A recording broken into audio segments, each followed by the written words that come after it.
नमस्ते दोस्तों, आज हम एक अद्भुत विषय पर बात करेंगे, मांसाहारी पौधे। ये पौधे सामान्य पौधों से अलग होते हैं क्योंकि ये जीवित रहने के लिए कीड़ों और छोटे जीवों का शिकार करते हैं। तो चलिए इन शिकारी पौधों की दुनिया में गोता लगाते हैं।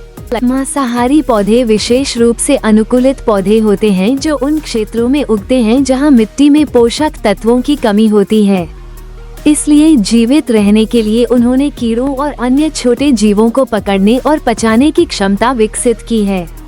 ये पौधे प्रकाश संश्लेषण के माध्यम से ऊर्जा तो बनाते ही हैं, साथ ही शिकार से आवश्यक पोषक तत्व भी प्राप्त करते हैं। मांसाहारी पौधों की कई अलग अलग प्रजातियां हैं, जिनमें से प्रत्येक की शिकार करने की अपनी अनूठी विधि है। आज हम Venus flytrap, pitcher plant, sundew और ब्लैडरवॉर्ट जैसे कुछ सबसे प्रसिद्ध प्रकारों के बारे में जानेंगे। प्रत्येक पौधे की अपनी विशेष संरचना और शिकार को आकर्षित करने और पकड़ने का तरीका होता है। वीनस फ्लाईट्रैप सबसे प्रसिद्ध मांसाहारी पौधों में से एक है। इसकी पत्तियां जाल की तरह काम करती हैं, जिनमें संवेदनशील बाल होते हैं। जब कोई कीड़ा इन बालों को 2 बार छूता है तो जाल तेजी से बंद हो जाता है, जिससे शिकार फंस जाता है। फिर पौधा धीरे धीरे कीड़े को पचा लेता है।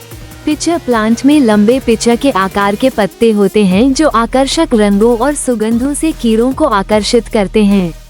पिचर के अंदर एक पाचक तरल होता है। जब कोई कीड़ा फिसलकर पिचर में गिर जाता है तो वह तरल में डूब जाता है और पौधा धीरे धीरे उसे पचा लेता है। सनड्यू पौधे अपनी पत्तियों पर चिपचिपे टेंटिकल्स से ढके होते हैं। ये टेंटिकल्स कीड़ों को आकर्षित करते हैं और जब कोई कीड़ा उनसे चिपक जाता है तो टेंटिकल्स शिकार को जकड़ लेते हैं। फिर पौधा धीरे धीरे कीड़े को पचा लेता है। सनड्यू विभिन्न प्रकार के कीड़ों को पकड़ने में माहिर होते हैं। ब्लैडरवॉर्ट एक पानी में उगने वाला मांसाहारी पौधा है। इसमें छोटे ब्लैडर होते हैं जो पानी में तैरते रहते हैं। जब कोई छोटा जलीय जीव ब्लैडर के पास आता है तो ब्लैडर उसे तेजी से चूस लेता है।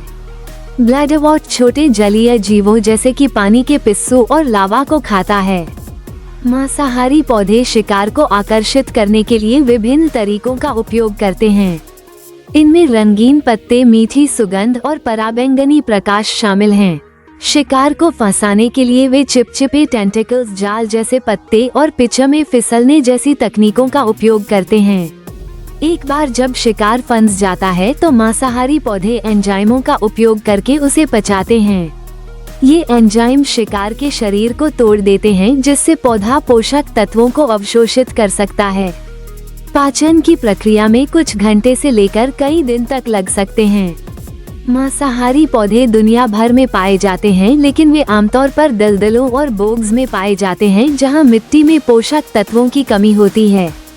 वे उन क्षेत्रों में पनपते हैं जहां अन्य पौधे जीवित रहने के लिए संघर्ष करते हैं।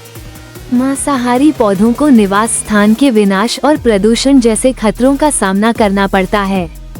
इन अनूठे पौधों को बचाने के लिए संरक्षण के प्रयास महत्वपूर्ण हैं। हमें उनके प्राकृतिक आवासों की रक्षा करनी चाहिए और प्रदूषण को कम करने के लिए कदम उठाने चाहिए। मांसाहारी पौधे प्रकृति के अद्भुत चमत्कार हैं। वे हमें दिखाते हैं कि पौधे भी जीवित रहने के लिए कितनी आश्चर्यजनक रूप से अनुकूल हो सकते हैं। उम्मीद है आज आपने इन शिकारी पौधों के बारे में कुछ नया सीखा होगा। धन्यवाद।